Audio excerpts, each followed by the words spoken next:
Thank you all for watching. I know it was a longer episode than I think we all anticipated, but we had some good discussion. If you guys enjoy watching NFL content, make sure to subscribe. Like we try to post at least twice a week. And we'll throw out some shorts and some stuff on social media as well. So make sure to go check that out. Hello, everyone. Welcome back to the In the Pocket podcast. I'm Max Sturm. We're all back here today. Logan Martin up top, Xander Cook on the bottom screen there, although I don't think you guys actually see that portion of it. But we're back. We're doing picks and predictions for week 10. We are more than halfway through the season now, and that's just crazy to think about. So, starting off, Thursday night football, Raiders versus Broncos. Guys, I'll kick this one off. I don't think there's any question that the Denver Broncos win this game. They're at home and they're playing a 2-6 Raiders team. It is a divisional opponent, but I really don't think that matters with how bad the Raiders are. They are one of the like honestly, I do think that they are a bottom three team in the league. And I think that they're fighting the Jets for the number one spot, to be completely and totally honest with you guys. They are just horrible, horrible to watch from offensive line to the quarterback. Geno Smith is terrible. Their defense, even when they do play good, they don't get helped out on the offensive side of the ball. So to me, this is an easy win for the Broncos, and they'll advance to 8-2. So I have them winning by a score of 31-10. Yeah, I'm right there with you in score. I mean, not the exact score, but the same cover for Denver. I mean, you look at the offense, Denver blows the Raiders out of the way. The Raiders just haven't found any success offensively. Granted, they scored 29 points against Jacksonville this past Sunday, but that's kind of an outlier if you look at what they've done all season. Geno Smith throwing 11 interceptions and 11 touchdowns. He's just not having a good year. Ashton Genty can't get going on the ground. He's had one, maybe two good games, but other than that, you haven't really seen much from him. Having Brock Bowers back is definitely huge. I think he's a big reason why the Raiders scored 29 points. Definitely elevates the offense a little bit. But you got to look at who they're playing. They're playing a Jacksonville Jaguars team. Now you're heading into Denver. It's a mile high. It's a tough, tough, tough environment. And the Denver Broncos have what, three straight, not convincing, but like three straight wins of where they look like the real deal. Um, it's going to be a tough game for the Raiders to even remain in it for most of the game. And I got Denver winning this one in a blowout. I think Denver's just a better team offensively, defensively, especially coaching right now. Love Pete Carroll, but he doesn't have like Chip Kelly is just not a good offensive coordinator. The defensive coordinator isn't that good. So I'm going Broncos in this matchup, 33-13. Yeah, I'm torn. I feel like 9.5 points is too much on prime time, and I think a lot of games last week kind of proved that. Not on prime time necessarily, but you look at the Chargers Titans game, it was a 7 point game. Lions got upset by the Vikings. The Panthers beat the Packers. You know, it, I don't know, man. The NFL has been weird these last couple weeks, Really has, yeah. and Brock Bowers has just been such an X factor for this Raiders team, to He's be been the only completely bright honest with you spot. boys. Like they played a good. I mean the Jacksonville Jaguars are 5-3. They're pretty solid this year. They just lost to them in overtime, 29-30 against a good Jacksonville Jaguars defense. I think no Devin Lloyd in that game kind of killed the Jaguars, but at the same time, look at Brock Bowers, man. 127 yards his first game back. And what I tell you during the games that he was like playing, you could tell he was banged up. So like you could tell this offense wasn't going to do anything.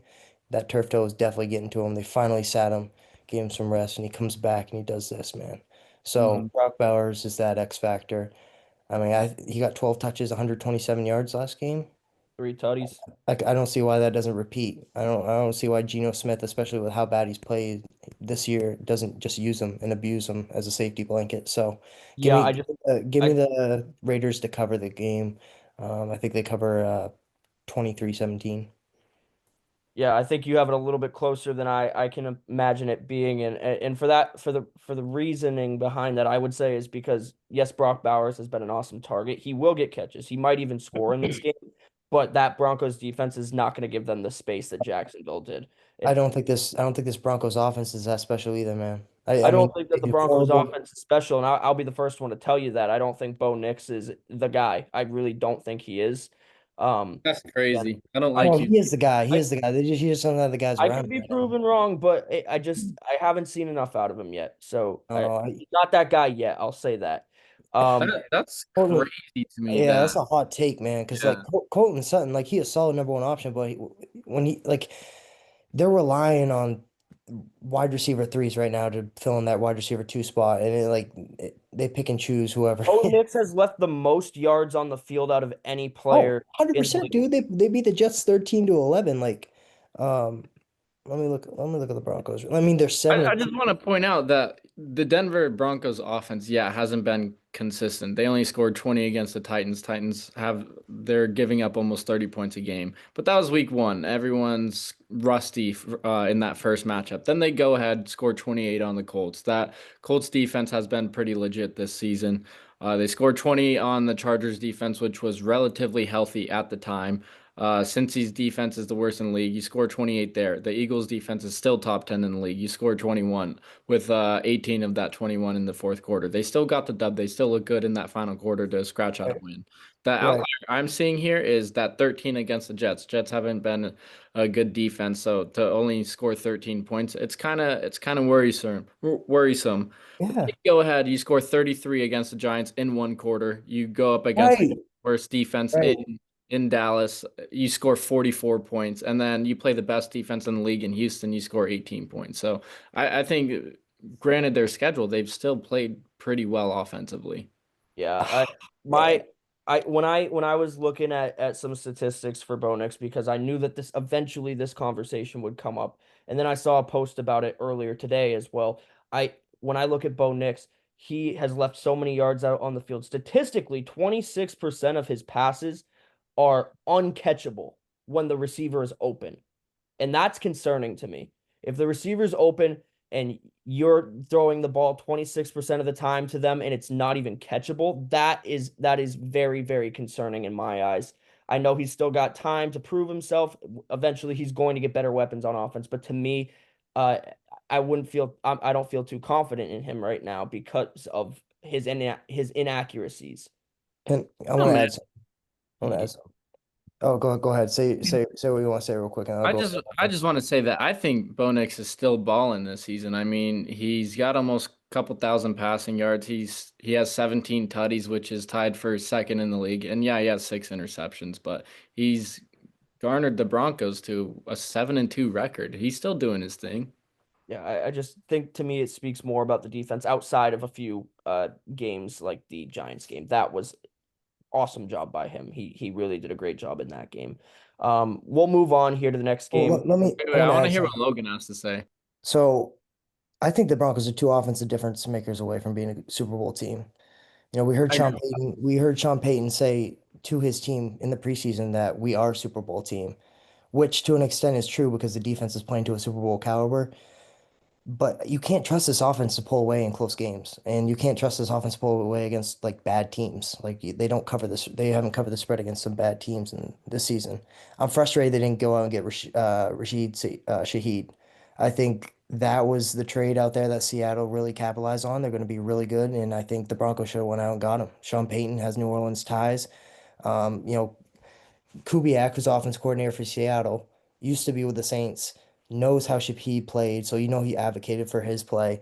Yeah. Just thought the Broncos need a wide receiver weapon, down threat weapon, and down the field weapon, and that's what Shaheed is. You know, and not Cortland Sutton, Pat Surtain's out, so he's not playing in this game either. Moving on to the next game, 9:30 a.m. on Sunday, we've got the Falcons and the Colts playing overseas. And this one, I just don't know how to feel about it because my instinct says Colts go and they win this game.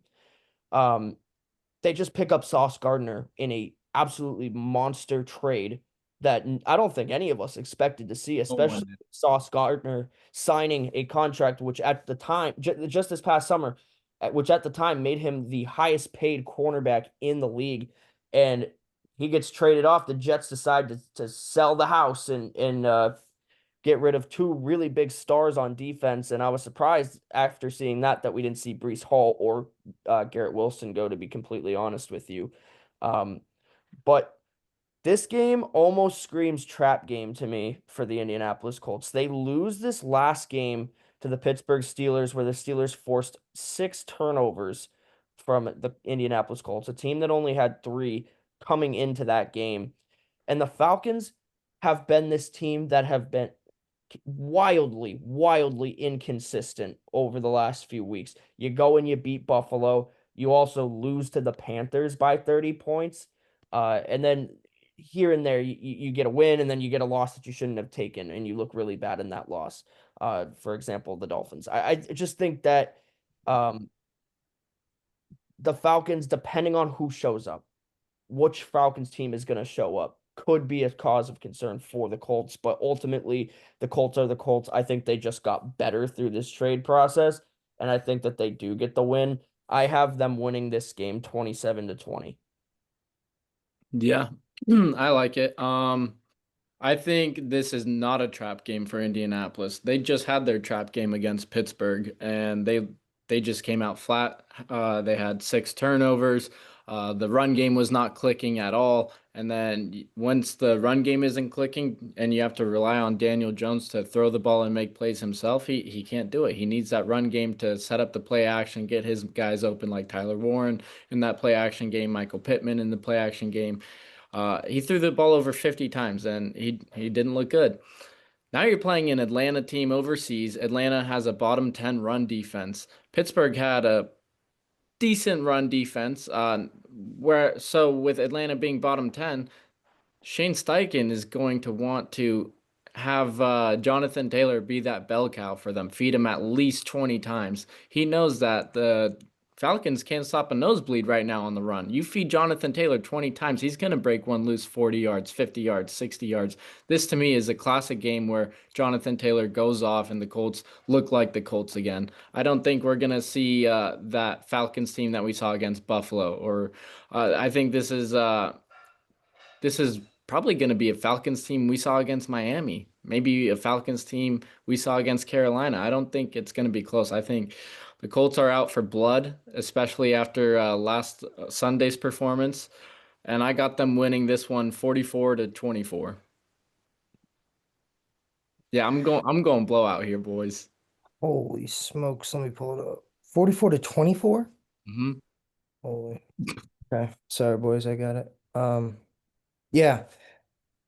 The Falcons are the most up and down team this year. Hands down. From being a healthy Vikings team to being shut out by the Panthers to beating the Bills on prime time and then playing a good Patriots team and losing by 1.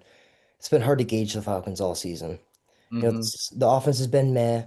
We saw him, go to the play action. We saw it succeed against Buffalo. We see him shy away from it. Zach Robinson's been questionable calling the plays, but they got an all-world talent at running back in Bijan Robinson. So you're seeing teams just stack the box against them. So it's really on Michael Penix in this game to throw the ball downfield. Not to mention Sauce Gardner's questionable with a concussion. DeForest Buckner's questionable with a neck injury. Michael Pittner's questionable with lower body. Um, and you're traveling overseas, and the Broncos proved that the better team overseas against a solid defense, you're going to see a lower scoring game than you're really expecting. And I don't think the Colts are 6.5 points better than the Falcons. The Falcons are 10th in pass yards, pass first down percentage. They're first in pass yards allowed a game. 7th in pass yards attempt, 4th in defensive yards allowed a game. This defense is good. They're 9th in takeaways, 5th in completion yards per completion allowed. They're 4th in allowing defenses to complete a first down through the pass. Like, this defense is good.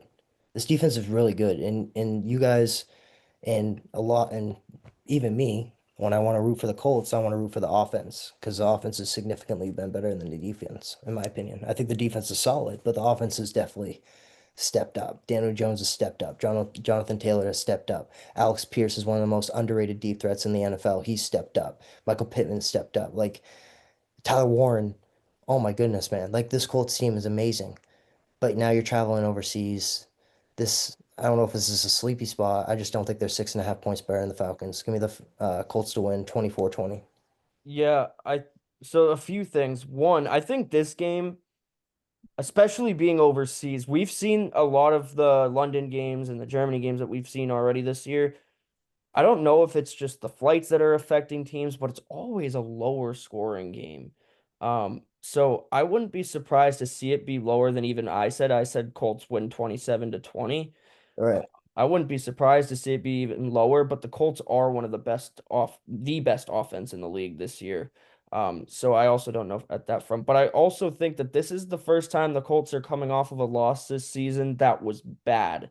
And how do you respond as a team? How does Shane Steichen get his team prepared to go back to war after suffering the loss that they did versus the Pittsburgh Steelers last week? So a young team under new direction at quarterback anyway.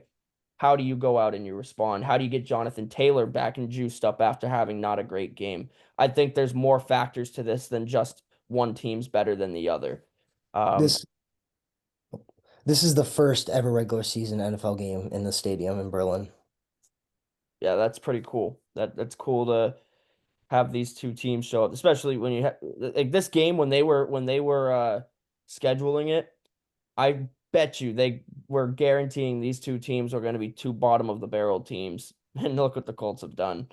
Mm. Um, Colts are it's wild to me how low everybody was on the Colts and how they've responded under Daniel Jones this year. It's one of the weirdest, strangest turnarounds I've seen from a team in a very long time. And they have got a tough schedule coming up in the next few weeks, so it'll be cool or interesting to see how they respond. If nobody's got anything else on that game, we'll go on to the 1 o'clock slate, starting with what I'm calling the Ass Bowl, and that is the Browns and the Jets. And I don't even know like who you market this game to, dude. Like I don't know if I could be paid to watch this game. Um, Especially after what the Jets just did on at the trade line. Like your two star defensive pieces are now gone. But luckily for them, they're going up against one of the league's worst offenses. And I think this is going to be a very low scoring defensive shootout where we see a score like 14-7 or 14-13 or something like that. And I honestly do think that the Browns just have the advantage here. They're not playing at home, but I think that they have the better defense right now. And Mhm. so I think far and away the better defense. I think that they come out with a win, and I'm gonna stick with that score. I'm gonna keep it a 1 point game. It's 14-13 Browns.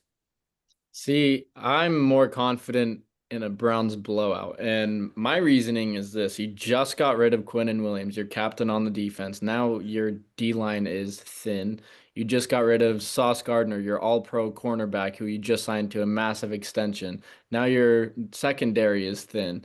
Uh, so not only that, after those two trades, you have Brees Hall requesting a trade an hour before the trade deadline. He doesn't want to be a part of that team. Who knows what Garrett Wilson is feeling right now? Who knows what the rest of the Jets team is feeling right now? That whole team is very, very depleted. And they're not liking the ownership. A majority of them clearly want out. And I guarantee you that whole locker room is thinking, when is this season going to end? And it's going to show on the field. I'm taking the Browns in this matchup 28-3. Yeah, man. I think this Cleveland Browns offense stinks. Just think about it, man. Going into the season, you got three quarterbacks. You trade your starting quarterback midway through the season. What does he do? Goes to Cincinnati and balls out because he got weapons around him. Cleveland does not have any weapons. Jerry Jeudy is not the same. Harold Fannin, who came in as the backup tight end this year, is the top target for Dylan Gabriel right now. He's going to be a stud one day. Rookie out of Bowling Green. He had a massive senior year in Bowling Green, or junior year, senior year. I don't know, but when last year watching him play in college, he he's a stud. He's going to be a stud. But to think of him being the top receiver as a backup tight end is just proves you got no weapons, man. Judkins, though, that kid is a Dog, stud, man. he is so good. Let me tell you one thing. Thinking about the Jets trade, they just stocked up on draft picks. New head coach comes in, Detroit scheme. Detroit wants big bodies who can take on double teams, be physical. That's Dan Campbell football, and I think that's what Aaron Glenn's trying to bring into New York, and that's why you trade Quinnen Williams, who's known for stunting gaps and getting to the quarterback and finesse moves and his speed rush, and you go out and you trade him and you get draft capital and you get Mozzie Smith, who didn't work out in Dallas because Quinnen Williams fits Dallas system. Mozzie Smith doesn't. He fits the Jets system. He's that big motherfucker trucker who's gonna, fill the gaps, take on double teams, and that's what Aaron Glenn wants. I'm not trying to promote Mozzie Smith to save Mhm. this defense because he was horrible on the Cowboys, but I will say he fits the Jets scheme better than Quinnen Williams did, even though Quinnen Williams is way far superior of a player. Um, yeah, I think this is a 2.5 line favored towards the Jets for a reason. The Jets are 0-5 at home. Browns are 0-4 away. I think this is a perfect opportunity for the Jets to get their first one at home, and I think they do so 17-14. Ooh, you know Uh, what? I like it, Logan. I like it. I mean, this just feels like one of those games where you see nothing on offense the entire time, and then in the fourth quarter, one team comes away with a 60-yard pick six. That's like the only highlight of the game. And I think if that's gonna go one way or the other, I think it goes in the Browns' way because I think they just have the better defense right now. Moving on to another game at 1 o'clock that I think is going to be a little bit more interesting than people would think, despite the two teams matching up. The Saints and the Panthers. This game, again, really could go either way. The Panthers, another team that we've seen not quite as inconsistent as their NFC South counterpart in the Falcons, but still not overly consistent. Obviously, they go on that 3-game winning streak where they beat the Cowboys and then they lose to Buffalo by 31 points. And then they come back out and get a win last week. I think that the Panthers are the better team. The Saints are still a long ways away, and they just traded some pieces too, including their offensive tackle and Trevor Penning and then Rashid Shaheed. So you've got whoever they decide to start at quarterback this week with one less weapon and less protection on the offensive line. And I just think that this game favors the Panthers as well because they are playing at home. I'm not going to go too much more into this game, and I think that the Panthers come away with a solid 21-14 victory. Yeah. Yeah. Oh, go ahead. You go ahead, Logan. All right. Yeah, the Panthers are one of the more surprising teams this year. I think Derek Brown coming back for this defense has been huge. He's a defensive tackle, who's a stud, man. He can shed blocks. He can, take on double teams. He does it all, and he's really flipped this defense around. Um, Dowdle, you guys, I want to admit you guys were right on Dowdle. He is the far superior running back in this offense. 130 plus yards in 3 of his last 5 games, which has taken the pressure off Bryce Young, who has faced struggles since he's got to the league. And let's be real, he has struggled this season. He has not been that good. This offense, some of the cons, points per game, they're 27th, averaging 18.9 points per game, the Carolina Panthers. They're 29th in yards per play, averaging 4.9. Turnovers a game, they're 24th, averaging a turnover and a half. They're 30th in pass yards, yards per pass attempt, 30th, and then 28th in completion and 28th in yeah. So some of these stats, man, they kind of scare me, especially with a 5.5 point spread. But I do think the Panthers are a superior team. I think this is something that I can't look at the stats and be like, yeah, I'm going to give the Saints some credit because I don't think Tyler Show is the answer. I think they were better off sticking with Spencer Rattler.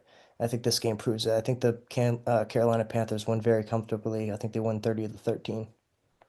Yeah, so Rico Dowdle, obviously fantastic running back, and he will be the premier guy. Question I have for you guys, is it disrespectful to state that Bryce Young is a below average fringe game manager? I don't know if game manager is the right question. I think quarterback, like I just Yeah. could overall. say that Like as I a understand what whole. you're saying. I What understand I'm what what you're saying. I'm saying when I'm saying game manager is he's not gonna have the flashy stats. He's actually gonna have worse stats than you'd like to see for a quarterback. But ultimately, when it comes down to it, that he's making the passes in the late portions of the game that he needs to make, whether it's just the short 5 yard outs or whatever. I agree with that. And then obviously they're handing the ball off to Rico Dowdle too. But when you're playing from behind, you've got to throw the ball a little bit. And he's not chucking it down the field. He's not wildly accurate. He's not throwing touchdowns. But you saw the difference it made to have him in the game versus Andy Dalton, who had 3 turnovers. Bryce Young only had 1 in this last game, and they still won the game.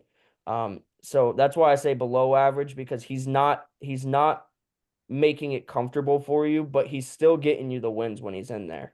Right. And Dare I say, I think, sorry, I just want to add the offensive line is very underrated. I think this offensive line has really proven themselves. And there was a lot of buzz going into the season about them. You know, Bryce Young's been sacked only 1 time in 4 of his 5 games, not to mention he hasn't thrown for 200 yards. So the pass protection's there. Can Bryce, capitalize? dare I say that Bryce Young is a Ferrari version of Kenny Pickett? Because Kenny Pickett and Bryce Young, a lot of similarities in their game where they're not gonna give you those classic quarterback stats. In fact, it's gonna be worse than you'd like it to be. But the main similarity I'm seeing is that Kenny Pickett in the fourth quarter, he kind of balled out in his first 2 years. He led those game-winning drives, and that's a lot what Bryce Young is doing, except Bryce Young is obviously the better quarterback, but he's still a below average quarterback, and that's why I say he's a Ferrari version of Kenny Pickett. He's not a good quarterback, but when it matters most, he's going to get you those wins, make those plays, and show some flashiness out there as well. Whereas This Kenny, the total is at 39.5. Xander, do you think this is going to be a defensive matchup? I mean, 39.5 is low. That's one of the lowest I'm total. going with the over. I'm going with the over. I'm going Panthers as well. Panthers are 6-3 against the spread this season. I think that's best in the league or second best in the league. And the Saints are 2-7 against the spread, which is the worst in the league. Panthers have won 4 of their last 5 games. Saints have lost their last 4 games. So I think with the Panthers thinking playoffs and the Saints thinking draft position, I'm going Panthers in this one, 24-16. I like it. Continuing through our 1 o'clock slate.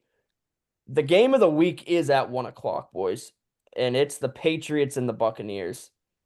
That is going to be a fantastic showdown down in Tampa Bay, Florida, where you have arguably 2 of the top 5 MVP candidates going at it in Drake May and Baker Mayfield. And I don't know if I can call this game, to be completely honest. Like I'm gonna give you all a score and a prediction because I have to, but this game goes either way. We've seen now the Detroit Lions, they were able to expose the Tampa Bay Buccaneers offense. And now do we have Chris Godwin back? I don't think we do. I think he did not show up to practice today. And then Bucky Irving also did not show up to practice. So Emeka Ibuka once again is your number 1 target, and he's still listed as questionable, but I think he's going to play. But the Patriots have just looked so damn good, dude. Drake May, I was talking to Xander in the last podcast that you were not here, Logan, and we were saying, oh, remember a few weeks back when we were saying, I don't know if Drake May is even top 10 quarterback. Like he's getting close, but no one's saying he's top 5. And dude, now he's top 5. At least this season, he has been top 5. And I think that continues. I just don't know where to go with this game because I think Baker Mayfield is more experienced and I think he's better in the clutch.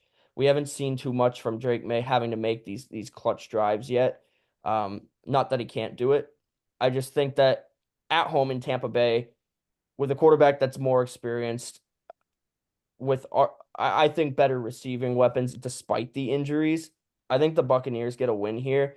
And I'm gonna go with another 1-point win. It's gonna be a 24-23 game. Yeah, I like that. Right now I'm looking at some stats for the game. Patriots have won 4 of their last 5 games against NFC South teams. They've covered in 3 straight as the road underdog, and they're also 6-3 against the spread this season. And the Buccaneers are 5-3 against the spread this season. Patriots have won 6 games in a row, like we've already mentioned. Drake May's playing like a top 5 quarterback, arguably top 3 quarterback, arguably number 1 in the league. A lot of people have him as their MVP right now, and honestly, rightfully so. Um, it's going to be a really tough game to call because Baker Mayfield has been dealing.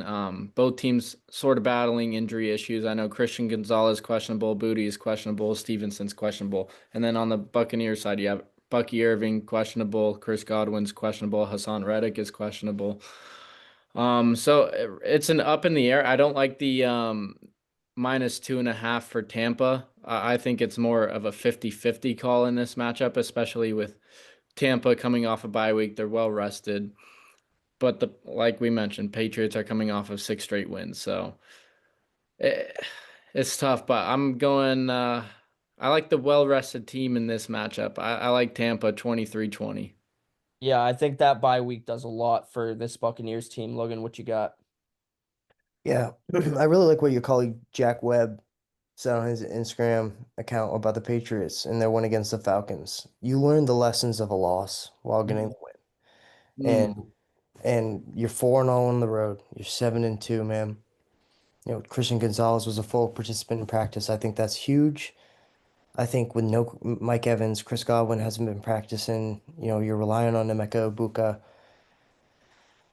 And if you don't get Luka Gedke, I can't pronounce his last name. They're one of their tackles who's probably a top 10 tackle in the league, if not top five, when he's healthy. You know, the Tampa Bay has one of the best pair of tackles in the NFL Mhm. with Tristan Yeah. Wirfs and Gedke, if I'm pronouncing it right. Sorry if I'm not. But yeah, I'm split, man. My head says pick Tampa Bay because they're at home and like another one of those spots where they're 2.5 point favors. I feel like the line might be telling me something.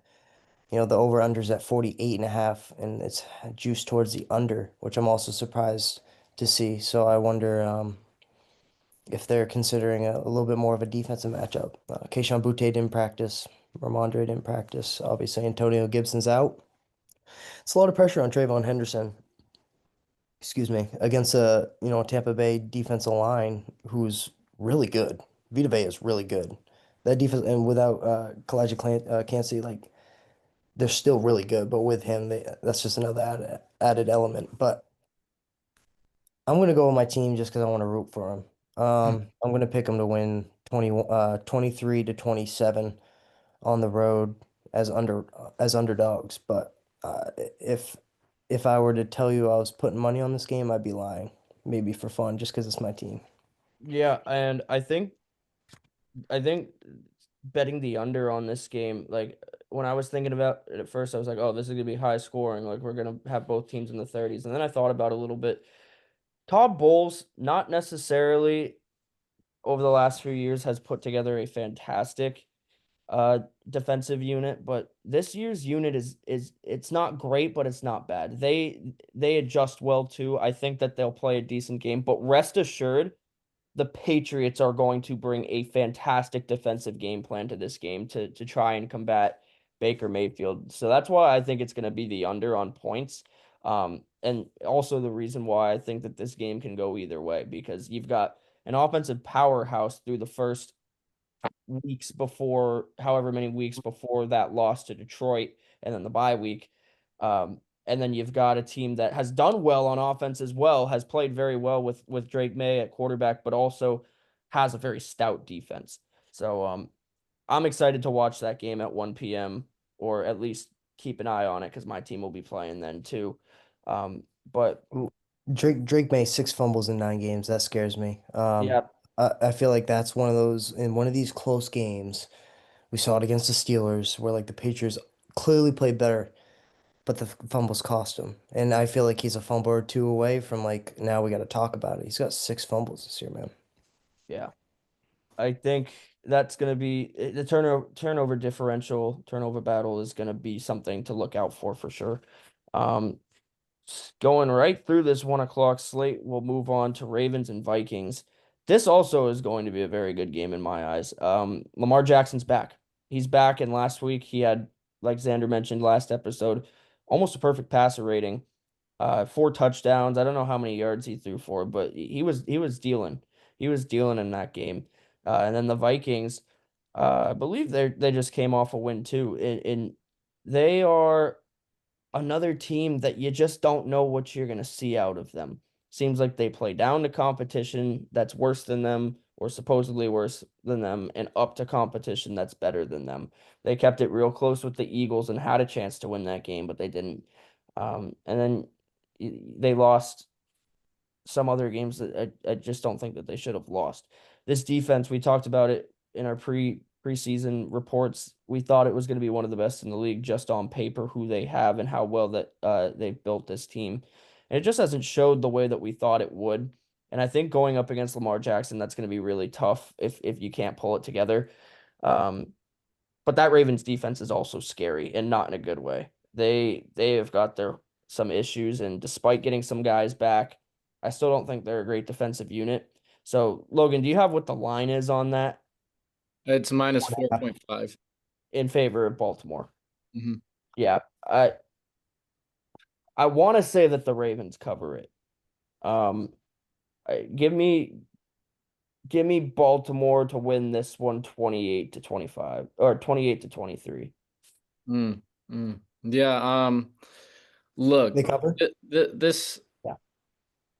this Ravens team it's a whole different unit when Lamar Jackson is under center. He's one of the best quarterbacks in the league, and he showcased why against Miami, going for a little bit under 200 yards, but he had a hell of a completion percentage, which he normally does, and then he also threw for 4 touchdowns on top of that.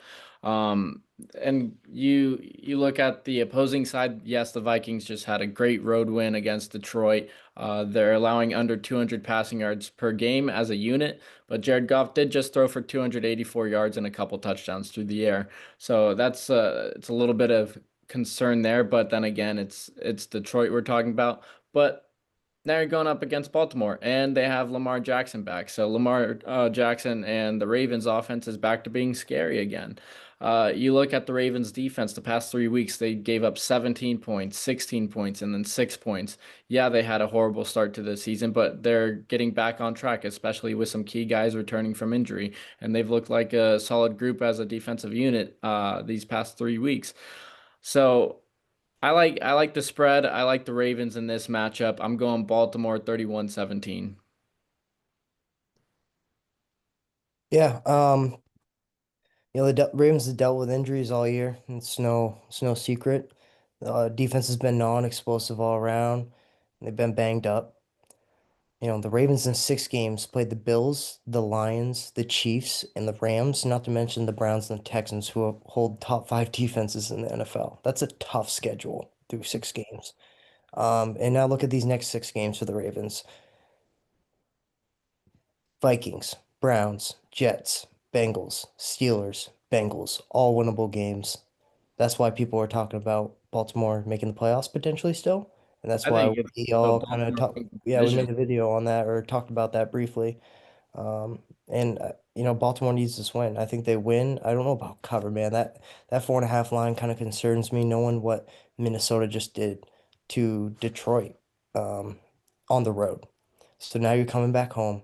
Minnesota's gonna be jumping, dude. JJ McCarthy. People thought he was forced to come back because Carson Wentz was injured, but people questioned was he sitting out because there was something we didn't know about. But he shut us all up. Man, Yeah, I No, it, no, no. I want to point out he shut you up. Max and I we've been on the JJ McCarthy train he here. shut me up. He shut me up. But I think yeah, Baltimore needs this more in Minnesota. I agree. and I forget. I don't even know how that crossed my mind. Vikings did beat the Lions last week, which They, is yeah. something that I think was totally uh overlooked by a lot of people. Like especially with all the other weird scores going on last week. Like I don't think people really bat an eye at that game, but it was a quite a win for them, and it almost makes me want to change my pick because they did that against a defense that's pretty damn good, and they held the offense under their typical scoring margin. But I'm gonna stick with my pick. I'm gonna stick with it 'cause I still think the Ravens take it. The cover is what I'm really contemplating right now, but I'm Right. gonna stick with my pick because I already locked it in. Um, It's it's heavy towards the Minnesota plus 4.5. So I wonder if that line, like maybe tomorrow in the next couple days, will go down to 3.5. Yeah, I'm Of not this sure. video. That's the difference between a Wednesday video and a Thursday video is because that line within a day could change by a point or a half a point. But let me just give my Zane, did you give your final score on this? Yeah, I said 31-17 Baltimore. Yeah. Man, it's in Minnesota, but like Minnesota's 1-2 at home. I got to see JJ McCarthy put two games together back to back before I just bank on him. Give me Baltimore to win this game, 28-23. Continuing forward, Buffalo will head down to the Sunshine State to play the Miami Dolphins. Second time they've matched up this year. Very close, uncomfortable game. The first time they matched up in Buffalo earlier this year. Um, but I think that you're looking at two different teams. You saw a team that really struggled defensively in the opening half of the opening half of this season. They get those two straight losses to New England and to Atlanta, where they looked terrible on both sides of the ball, to be quite frank with you, outside of James Cook on the offensive side, who, again, in those two losses, did not go over 100 yards. And those are the only two games that he hasn't this year. They go on the bye week. They come back. James Cook goes off for 216 yards versus the Carolina Panthers.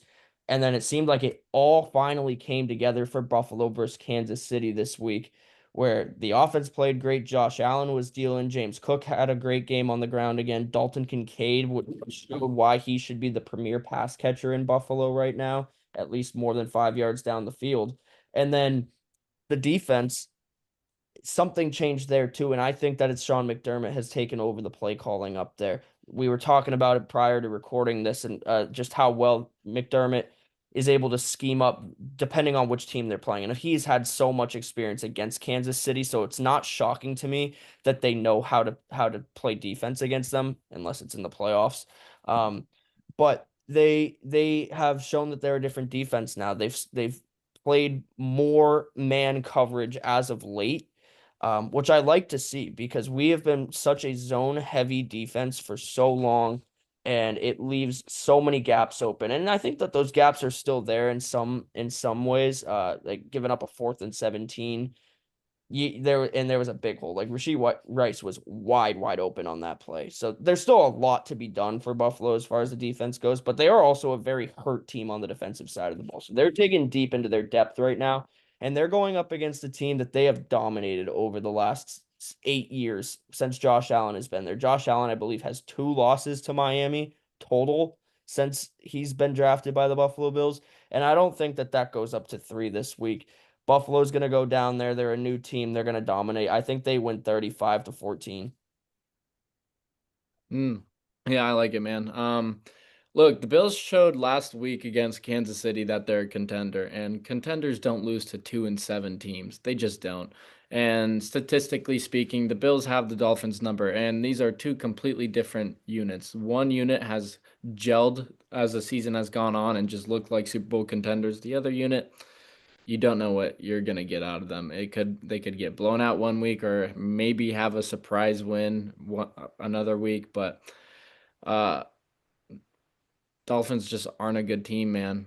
Yes, the Bills have a bunch of injuries defensively. They've suffered a couple season-ending injuries in the last week or so, Yeah. most notably being Ed Oliver. So they're gonna have to rely on rookies like Maxwell Hairston, Walker, and like Max has mentioned, Sean McDermott has definitely taken over the play calling defensively. I mean, the schemes are just different in the past 2, 3 games. This Buffalo defense has looked legit, even with all the injuries. So Sean McDermott has definitely held that defense together with duct tape. The Bills just look good now, and I don't think it's gonna be a blowout, but they're gonna win pretty comfortably. I got Bills in this one, 35-21. Yeah, Logan, before you go, those injuries are something to take note of. Obviously, Ed Oliver was playing at Pro Bowl level before he was injured again this season, and he was playing great last year. He He has been told that he could be back within the next month and a half, actually, which would be insane off a torn bicep. I'm not buying it, um, but that he has hope for the playoffs is what I'm hearing from insiders who have heard from the medical team. Michael Hoyt, who was picked up this offseason and then served the 6-game suspension. He comes in, balls out in those first 2 games, and then he suffers a season-ending torn Achilles. Just brutal for him. So we're gonna see a lot of Deion Walker, and he's shown he had I forget which week it was, but he played a game where he had the highest rating, PFF rating, among defensive tackles for the game or for the week. So I'm confident in his ability. My biggest concerns for the defense are in the secondary. We also got Matt Milano back from injury, so that's big for them too. And you have Dorian Williams as a third guy if you want to run a 3 linebacker set, but they typically don't. We usually stick in nickel. We are waiting to hear if Taron Johnson will be back this week. Having a nickel corner would be huge, especially for the secondary that's so hurt. And then the safety core right now, both of your starters are out. Taylor Rapp and DeMar Hamlin are not playing. And so it's going to be a heavy dose of Jordan Poyer and Cole Bishop again. Cole Bishop had the game of his life versus Kansas City. 4 pass breakups and was just all over the ball in that game. So depends on which secondary shows up, man. I think that it'll be a good game if Sean McDermott continues to call the plays that should be called against these two teams. Kyle Brandt today said that the Bills defense are built to beat 2 teams, and that's Kansas City and that's Miami. So I think that they come away with a big win despite all the injuries. Logan, go ahead. Yeah. What's the one problem with this Buffalo defense? That run defense. And Devon Achane, still Devon Achane. I the Bills should cover this 8.5 point spread. Um, if James Cook doesn't play, that's huge, man. That's so big. If James Cook doesn't play and I pick the Bills to cover this spread, I'd be upset. But the Bills are just too explosive. This is the ultimate sleepy spot, but the Miami Dolphins has lost 5 of the 8 games. The Miami Dolphins, or 5 of the 9 games they played, they've lost by 8 or 8.5 more points. So some of them blowouts. So just give me Buffalo. They roll in this one 30-17. And fun fact, who do you think the leading tackler is for the Bills? I would say either Terrell Bernard or honestly, it could be Bishop with how bad the run game is. Cole Bishop is leading the team in tackles with 41. So 3 players on the Dolphins have 50 or more tackles. Jordan Brooks, 2020 first round pick, he has 93 tackles on the season. So I don't know if this tells me that Jordan Brooks is really good or this defense is just on the field a lot. I think it tells me the defense is just on the field a lot. So, and if the defense is on the field a lot against the Bills are just going to roll. I think the 2 X factors, other than Josh Allen, obviously, James Cook and Dalton Kincaid. You need those 2 playing in the game if you want to play full potential. Yeah, an update on the James Cook injury. He was injured mid-game through that Kansas City Chiefs game and played throughout the rest. So I do think that it's precautionary right now, but And not practice today, yeah. yeah, it's definitely something to monitor. All right, going on. Let's just breeze through the rest of these games. We've got the Giants at the Bears. For me, I mean, it depends on, again, what type of Giants team shows up. But I think without Cam Scatterbu to help in that rush game against this defense, the Bears defense is not that good. I'm surprised to not see them go out and trade for somebody. But I still think the Bears win, and I think it's a lower scoring game. Give me 21-17. See, I don't know because Giants are 0-5 on the road this season. Bears are 2-1 at home. The Giants in those road games, other than maybe one game, have been outscored by double digits in each of their road games. And Caleb Williams is coming off a great game against Cincinnati, leading them to that 47-42 win. And now he's going up against the Giants team that gives up the 10th most passing yards. So it's on paper, you got to pick Chicago in this matchup, but I want to pick the Giants. I want to pick the Giants. I think this is my upset of the week right here. I don't know. Something's just telling me to pick the Giants, so I'm a roll with it. 24-21. Yeah, I think the Bears are in the same situation the Patriots were in. You learn the lessons of a loss while getting the W, and they escaped with a win against Cincinnati. Can't believe that they almost lost that game. This defense is horrible, man. Horrible, horrible, horrible. 31st in yards per play on defense. 31st in yards per pass attempt allowed. 29th in yards per completion. 29th in completion percentage allowed. Like this defense is bad. And Caleb Williams has had his ups and downs. If the defense can step up in the second half of the season and carry the momentum in the next season, this Bears team is going to be fine. But I'm not seeing any glimpse of hope.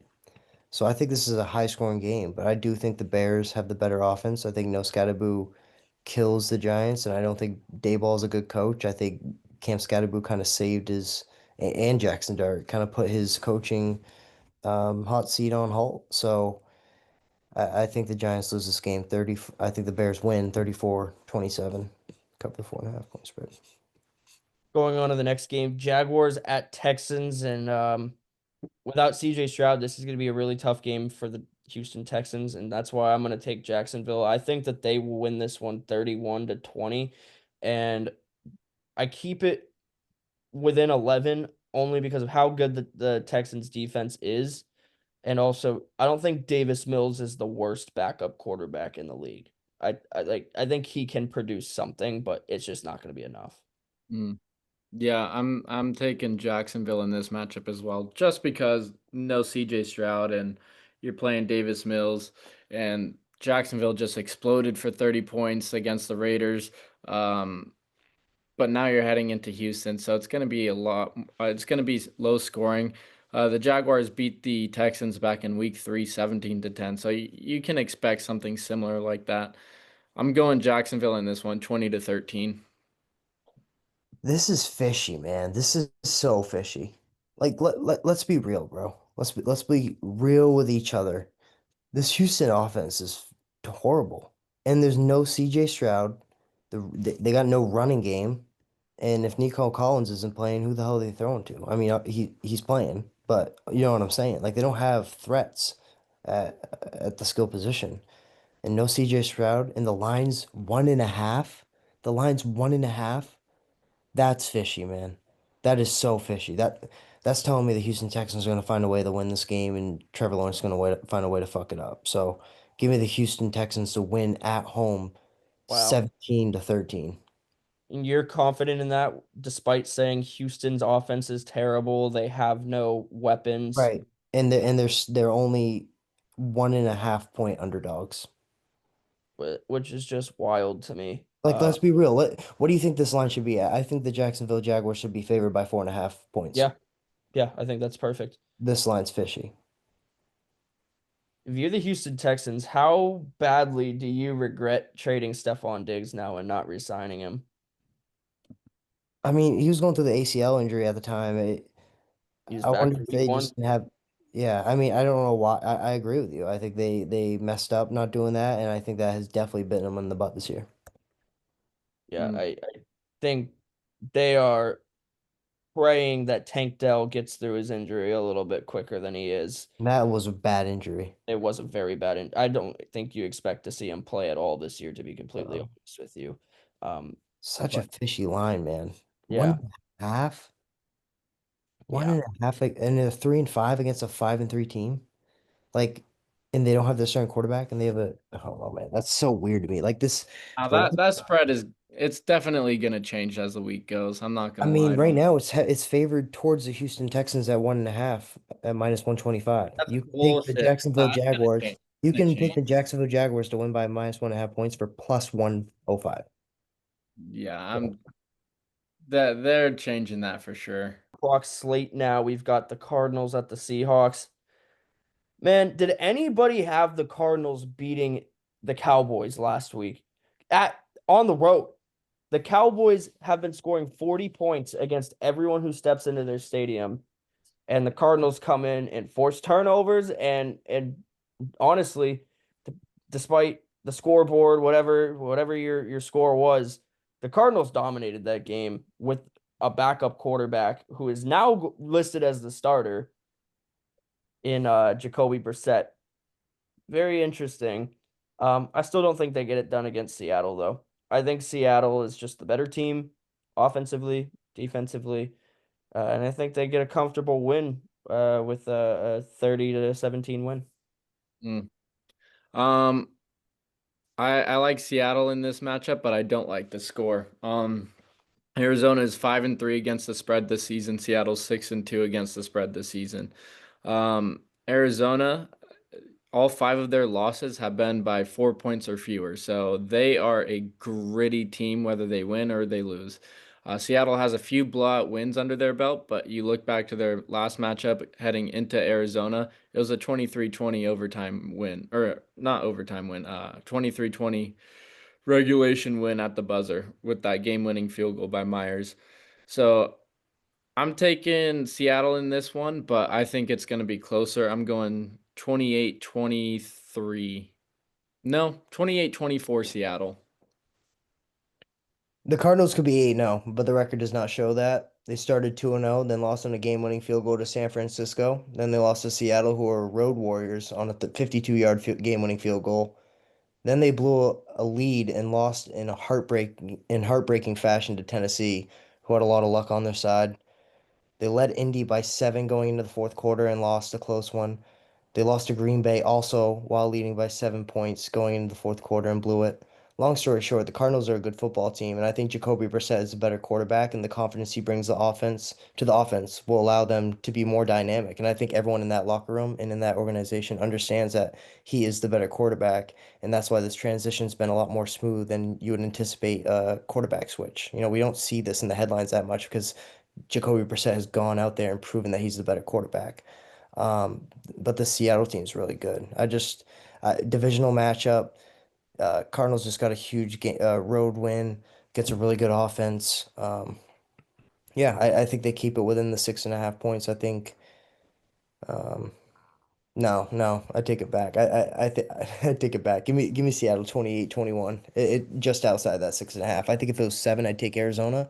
But since it's 6.5, give me Seattle to win 28-21. Lions Commanders 425 on Sunday. Commanders having just an absolutely brutal season, injury wise, especially. Jaden Daniels goes down with that horrific injury, and obviously, wishing the best for him and his recovery. That field is cursed, man.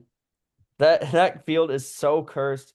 The amount of injuries we've seen: RG3, Joe Theismann, Jaden Daniels, Joe Burrow, countless others getting hurt on that field. It serious injuries too.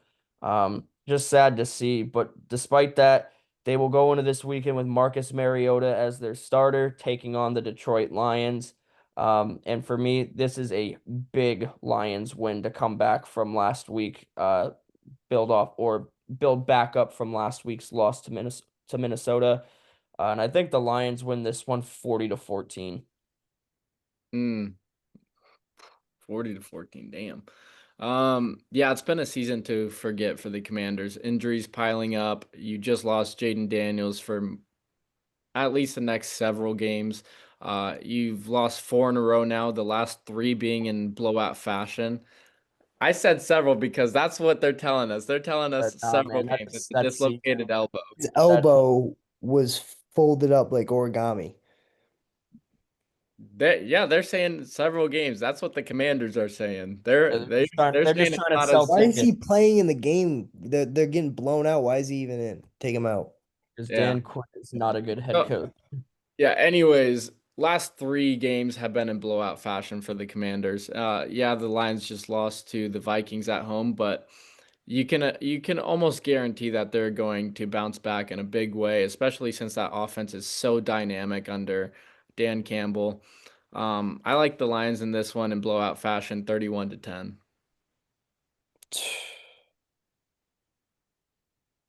Dude, this is like the Jane Daniels getting hurt is just the needle to the balloon, dude. Like That is so deflating. Like you were playing without him before, and we saw Marcus Mariota play decent, but like you also had the hope that Jane Daniels would come back. So get the win, Daniels come back, and you hopefully still compete. But no, not after that. And this defense can't stop the pass. And Detroit will shred you apart in the pass game as well as the run game. And the run will open up the pass even more when they're worried about stopping Jahmyr Gibbs. It's just going to be ugly for Washington. I think Detroit wins 33-10. Mm. Rams 49ers in Santa Clara, 425. Uh, this is going to be a good game too. I think it's going to be closer than people would expect. But Xander and I talked about this one, give a little bit of a preview on Tuesday or on Monday rather. I think the Rams take this one to split the series with the 49ers, and I think they do it in a very close 27-24 matchup. Yeah, Okay. what did we see last time these two faced off? Um, Overtime. Kyle Shanahan had the perfect plan written up with a backup quarterback. They're banged up. It was looking ugly going in. It was an 8.5 point spread. I'm at Disney just like trying to do my stats on the game, and I'm just like, there's no way they cover this. And they went outright. Um, I think they went outright again here. I think they're gonna feed Kyle Juszczyk. They're gonna feed Christian McCaffrey, and the DBs just like last time are not gonna be able to tackle. They're not gonna be able to stop them. The physicality from the San Francisco 49ers at home is gonna be too much. Um, Yeah, they also had Nick Bosa and Fred Warner last time they played too. I they're 6-3, man. They're 6-3. I think they're 6-3 for a reason. Mac Jones is not getting enough credit. Give me the 49ers to win at home 24-20. Mm. Okay. Yeah, I mean, the last time these two teams faced, it was a 26-23 overtime win for the 49ers. Granted, the Niners team looked completely different back in that matchup. Um, Now it's in Santa Clara. You got Mac Jones starting. There's no Ayuk still. Uh, you don't have Bosa, Fred Warner. Pearsall is questionable. Mainly, your only hope right now is maybe Juwan Jennings, definitely CMC, but Kendrick Bourne, baby. that Rams team, man, they're 6-2. They're balling out. They're 3-1 on the road this season. Granted, So are the Niners. granted, All got these granted, guys come up. granted, the Rams wins on the road haven't been that impressive. I mean, they beat the Titans 30-19, but it was a close game up until that fourth quarter. Um, they beat Baltimore 17-3. Back at the time, Baltimore didn't have that good of a defense. And then I think Jacksonville was the other one they beat. And then their only road loss was to Philly, which they completely blew that game. But it's an NFC West division game. The Rams and Niners always play each other really close, so I'm expecting another close game within 6 points. But 4.5. It's 4.5. line's 4.5. I'm expecting it to be within a 6 point game. Okay. Um, but yeah, man, I love this Rams team. They're different this year. Stafford is having the best season of his career. That 21-2 touchdown to interception ratio. He just got Puka Nakua back, dude. I like the Rams in this one, 30-24. Sunday night football. Steelers heading out to California to take on the Chargers. Steelers coming off the biggest win of their season so far. And Xander, I'll let you start this one off. Do the Steelers have what it takes to beat the Chargers? Dude, I don't I don't know. This team is so fucking bipolar, man. You give up 33 to Joe Flacco, you give up 35 to Green Bay, who just only had 13 to Carolina. It was looking like, oh, against Indianapolis, they're gonna get demolished. They're gonna get obliterated. You name it. Like the Colts are gonna have their way with Pittsburgh. All of a sudden, it's six freaking takeaways for the Pittsburgh defense. You scored 24 points off of those takeaways, and you get the upset win 27-20. So, something tells me there was something said from a player to the defense saying, "Hey, like let's get our shit together." And I guarantee it was Jalen Ramsey. In fact, I saw a report that Ramsey said something the day prior, and Rodgers just felt the momentum shift. So I'm hopeful. I'm hopeful for the rest of the season. I'm excited to get that 9-8 record. It's going to be amazing to watch. But primetime game in LA, dude, I don't know. Like, it's tough to call. You don't know which Steelers team you're going to get. My heart wants to say Pittsburgh, but I also know that,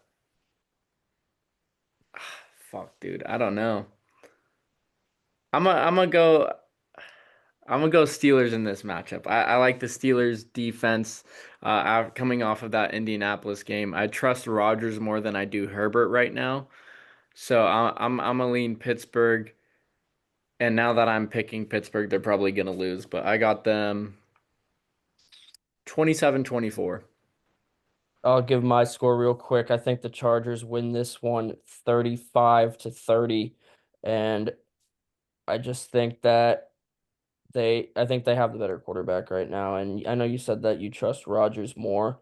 Um, Justin Herbert just got some help on the offensive line in by way of Trevor Penning coming over from the New Orleans Saints.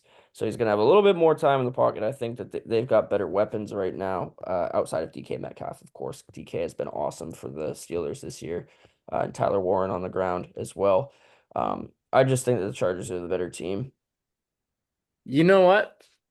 The more I look at it, the more I am confident in choosing Pittsburgh. And here's why. You just lost Joe Alt. Rashawn Slater is on IR. Now you're going up against that Steelers defensive line. It's got Cam Hayward, Alex Highsmith, Nick Herbig, TJ Watt.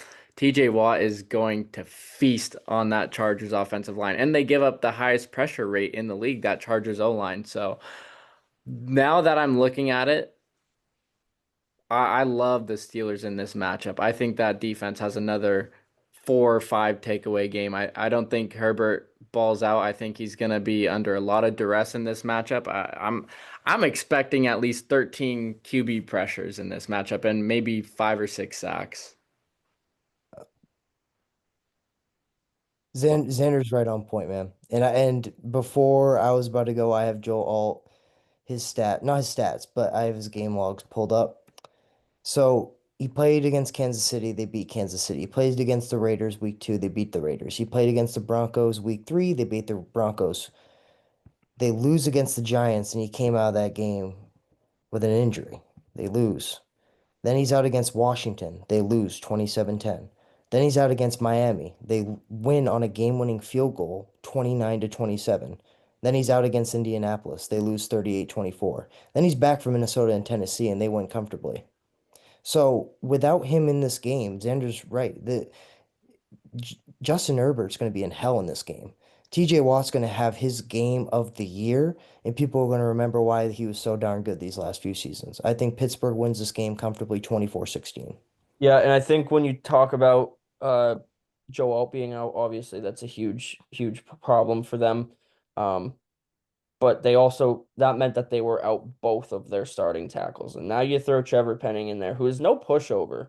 He's no pushover. He's a great offensive tackle. So Ooh, I wouldn't say great. Trevor Penning is not that good. I mean, he had a good year or two in there, but he digressed a little in 2024 and pretty much the same this season. I'm still confident in his ability to pass protect.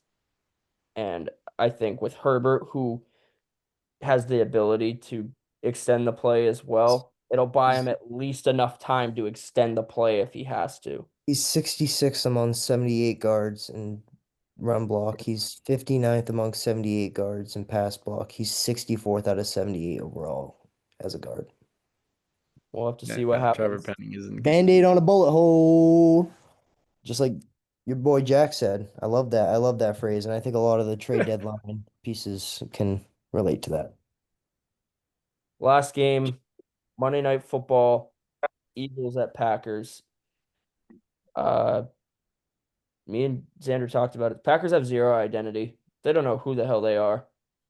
I think this is an easy win for the Eagles, and I don't think it's close. I think it's 35-17. I can't believe I can't believe Green Bay's favored by two and Yeah, a half that's crazy to points. me. I might put some money on the Eagles right there. Prime time, Eagles are 6-2. Like they've been counting them out, and the Eagles are that team where like they got so much heat through some part of the season, and now people are kind of backing off them a little bit. And this is where they come in, they kick the door down, they show Green Bay who's the boss in the NFC, and they win this game, 28-17.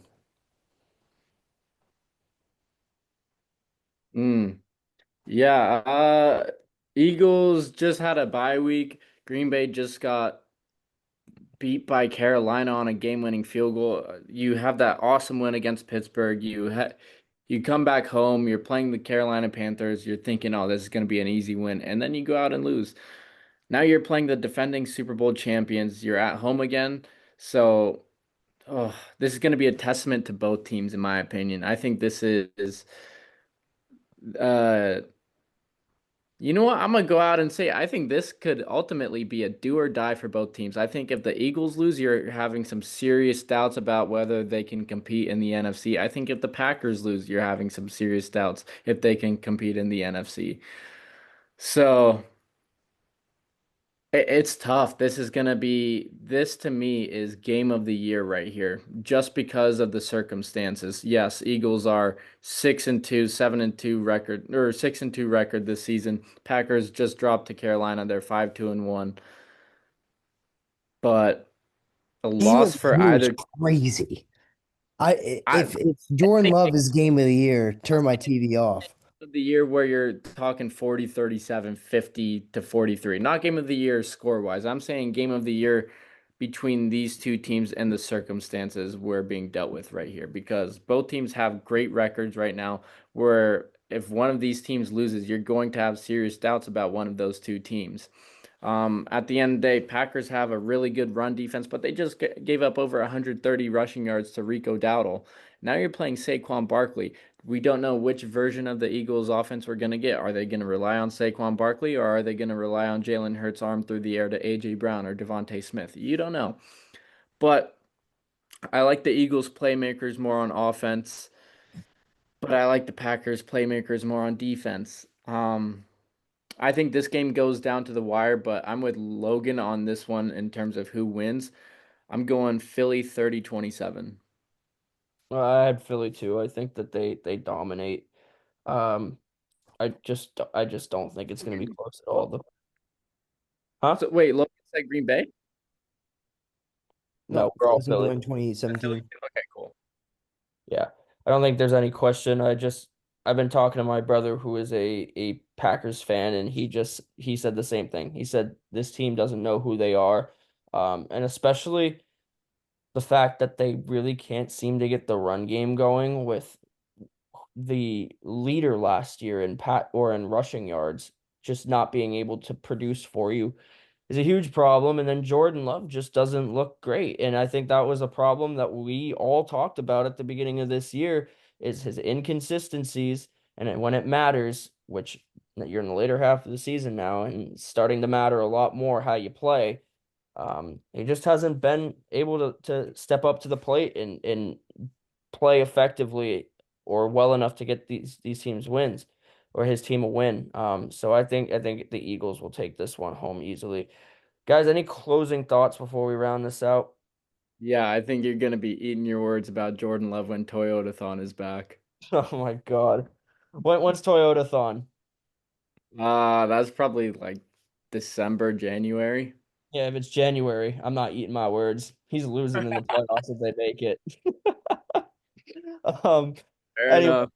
Logan, anything else? No, I got nothing, brother. Yeah, I'm exhausted. So we're gonna close this one out, guys. This has been the In the Pocket podcast. Max Sturm, Logan Martin, Xander Cook.